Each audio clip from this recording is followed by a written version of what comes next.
Hey guys, Scoop Malaire here. Now today I am coming to you with further proof that I married one of the coolest people in the world. So I teach 8th grade language arts. About 4 or 5 years ago we switched to a new curriculum that's mostly online, but they also had a paper version of a graphic novel of Frankenstein. And this author did a great job, Chris Grimsley, of rewriting Frankenstein, mostly keeping it true, but also having these incredible images that the students are really into.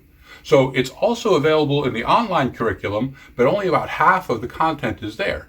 Whereas when we have the books, we're able to go through the entire book, and it's so much better because the kids can keep their laptops closed, and we can totally just do this through the book. So it takes 4 or 5 weeks, but the problem was they initially bought enough books for one class set, and they said they were going to replenish these books each year. We should go ahead and let the kids fall in love with the books, keep a copy of the book, but as soon as we started using them, we found out that the pages of the books fall out right away.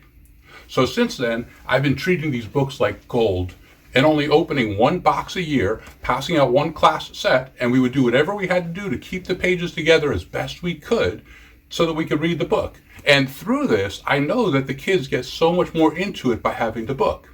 Well, we finally went through the last box, and now at the end of this year, what I had left was just a whole bunch, thousands of loose pages, and knowing that I'm going to go into next school year without the books. So I brought them all home, thinking this summer I would take whatever time I needed, put it all together, use a 3-punch hole puncher, use tie downs, zip ties, and make my own little binding, come in and have it look like almost like a 3-ring binder of these books. And I know as soon as I open the boxes, I can already hear the kids saying, "Oh, that's so ghetto, Mr. Miller, that's so ghetto." And we would play around, have fun with it, but we would make it work.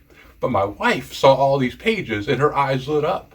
She started doing online research and found that you can buy this one item that you can punch holes through as many copies as necessary. And then you buy a spline for the side of the book, and you can actually take the book, put it together, and have a fresh new book.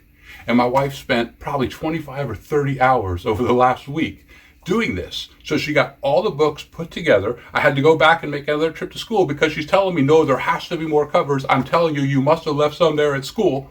So I went to school and I picked up a bunch more of the covers that I forgot I had.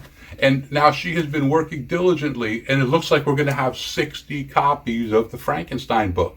So not only will we be able to still pass them out and use them in class, but I can share them with the other language arts classes also. And one of the really cool things is when you're dealing with 8th grade students, a lot of them think they hate reading.